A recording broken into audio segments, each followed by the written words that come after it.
Thank you. A very special guest coming to the stage right now. She's on the forefront of keeping this place open and always has been because she owns the place. Give it up for Michelle Royale! Oh! My set's gonna go long because if this is my last fucking time, I'm going out with a bang. Shit! So, normally I take the whole set and I kind of play off all your stuff, and I am going to kind of do that, and then I'll get into my regular set. I just want to start off, Mike Andrelis tried to roast me in the middle of his fucking set, was looking for my comeback. There was no comeback because he swallowed. Yeah, he did get it. He did get out of taking me to the Olive Garden. Sort of. He did toss my salad. He still owes me breadsticks. Jen. Jen? I hate Jen. I once had a beard. Yeah, then she divorced me. Yeah. Jen talked a lot about butt sex. Butt sex is one of those things that makes people uncomfortable, and especially straight folks. I've been to a lot of gay prides where people is like, you're going to go to hell because you have butt sex.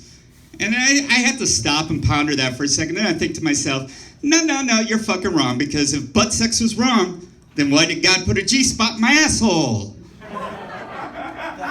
Because if he didn't want me to use it, that's twice now that prick has tempted me with something and told me no. Josh talked about extended amount of times on Pornhub. I was at a bar one night and I heard a guy say that he did an all-nighter on Pornhub. He was looking for that special thing to get him off. And he finally found it, and I guess from his description, she was a very beautiful woman and nice legs, great ass, great tits, and before she even did the dirty, he fucking shot a load that was like Mount St. Helena exploding. And then she turned around and she had a penis. And he's like, oh, I'm not into that. And then I'm thinking to myself, yes, you are, because you spent an all-nighter on Pornhub, and there's 456 categories in that, and we're at number 362. So that means you wanted to be there, and that's what got you off. Isaiah told a joke about making us uncomfortable telling white jokes.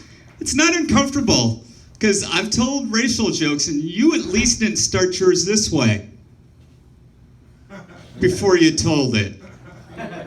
That's uncomfortable. I kind of can relate to you because, you know, we have something in common. I'm everybody's token gay friend. So I get that. I'm the safe one people bring home to their mom and dads. I don't know why. I have a mouth like a sailor. And Jermaine, I had to laugh because you were talking about bequeathing gifts. I had a lesbian friend bequeath me a lot of gifts. 23 of them, in fact, which then ended up looking like that bathroom Pambali described, being all wet everywhere. Was nasty, yeah. Governor, before you leave, let me give you my Venmo, because I've got some socks I want to get rid of. Pass that on to that dude, okay? Now, my regular set. I wrote new stuff tonight. First of all, I want to do a little self-promotion. I'm doing a live show over at the Speakeasy called Lip Sync Royale. I do it once a year now. It used to be a monthly show.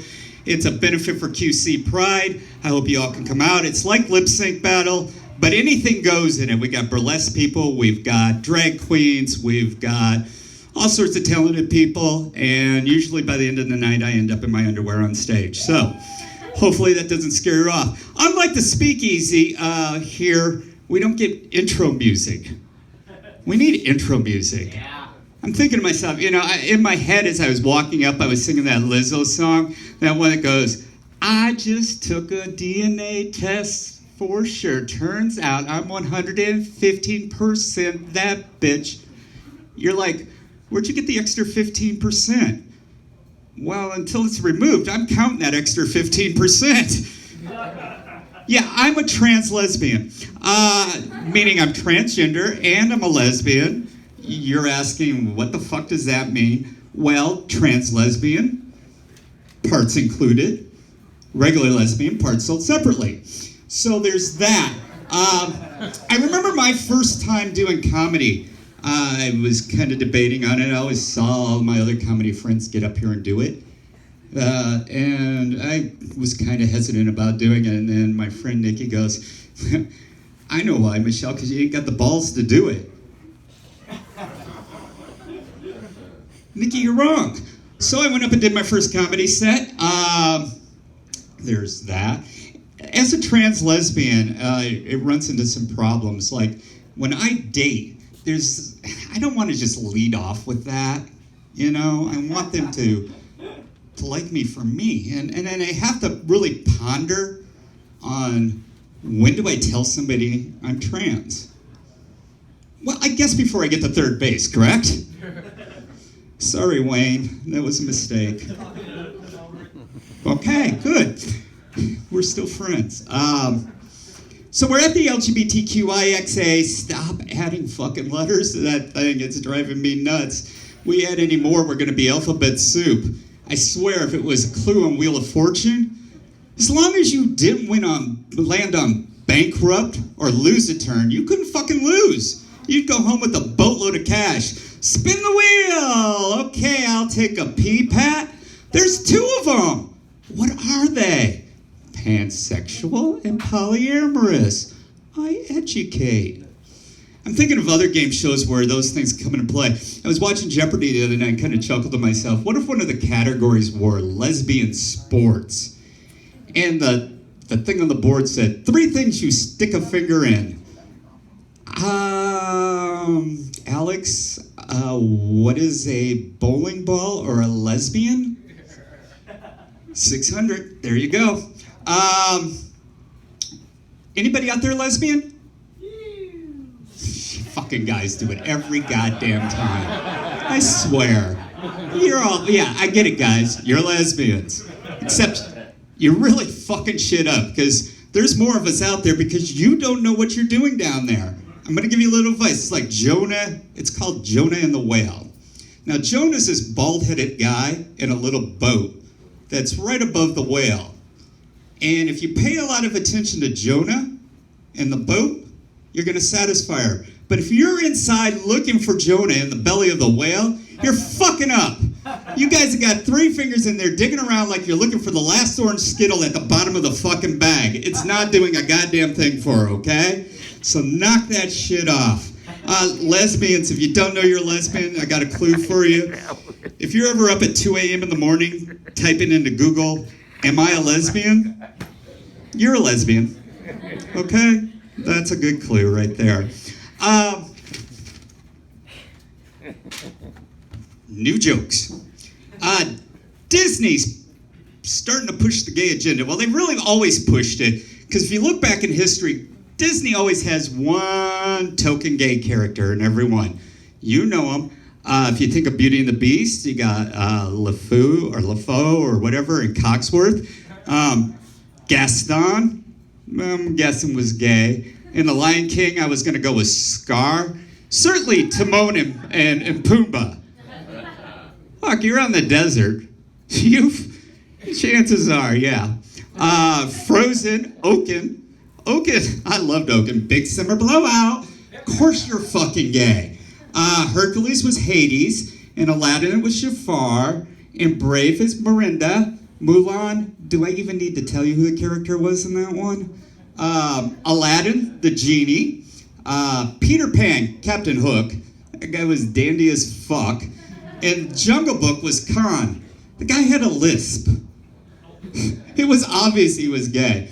But their new one was in Star Wars. In one of the last scenes, when they were celebrating, they had their first lesbian kiss. And everybody goes, oh, Star Wars has a lesbian character. I said, I saw that early on. And I said, how? And I said, in the end, and spoiler alert, there's... Shut the fuck up. It's been over a month. There's all these rebel ships, and there's this freighter ship, that's out there. In Arabic, it says U-Haul. That's how you know they were lesbians on that thing. He's the nerd in the back's the only one that fucking got that. You got it. Yep, Star Wars nerds. There you go. My last joke. Oh, nope, 2 jokes. One more. I was talking to a young lady in the back, and she's got a shirt on that's got mushrooms on it. And I was saying I'm allergic to mushrooms. And my last girlfriend was allergic to strawberries. So, 2 weird allergies for lesbians, of course, because most lesbians are only allergic to nuts. Yeah. And of course, it wouldn't be a night unless I ended on a weed joke. So, biblical history, Leviticus. Quotes, if a man lays down with another man, he should be stoned. So I think there's been a misinterpretation of that quote all along. And that is my set. Wade, do we have some money to give away? We have winner and we have... Wieners. We have winner and wieners over here. Wieners? Yeah, give it up for Michelle Royale.